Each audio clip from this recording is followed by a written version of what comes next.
but you've got some level of flexibility there too, right? So Yeah. meaning that you can modify that software, and it sounded like in the old way you were able to collect a lot of technical debt, but because you were starting with something that didn't cost you anything, that was a reasonable way to go. But you made the transition to saying that doing something where you must support over the air updates as well, that's now complicating that situation very badly. I'm assuming because trying to stay current when you have so many modifications to the original version of the code, that's the problem you're running into. They trying to get through that technical debt. Did I get that right? Yeah. Yeah. So also to see like it's what we had for, you need to be able to still, you need to be able to reproduce builds, right? You need to be 5 years after the SOP, you still need to be able to update your software. So you need to keep the infrastructure running. And then it's like, you need to make up your concepts. Where do you get the sources from? So do you have local mirrors? How do you keep them updated?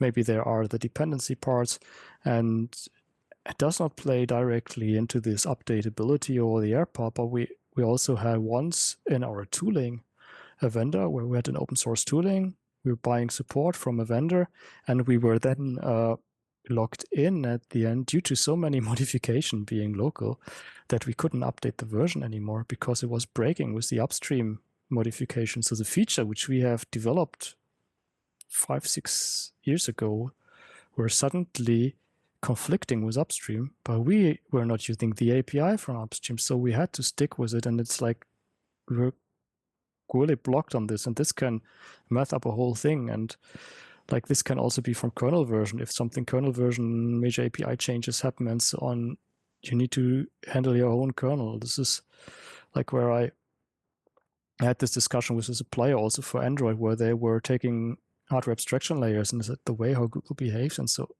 please try to go with community hulls, go with hulls which are fully supported, and don't try to maintain the hull in a deprecated way forever. You need to provide the updates for the next 6 years. And I was discussing this like for half a year, 9 months with the technical responsible to get the argument forward to just say, let's stick with it. And we were actually not even using the hardware abstraction layers anymore because from the past we learned that this would not be a good idea to just go with it. So we try to go with upstream and community versions. We actually checked, like, we're taking audio window managing parts and just like, how is the community behind it? Do we find activities? Do we see it's more than one committer? Do we see, like, is there issues? Are the issues getting resolved? It's just a snapshot of the moment, but it's still like, okay, we believe that this one currently has more traction in development than this one.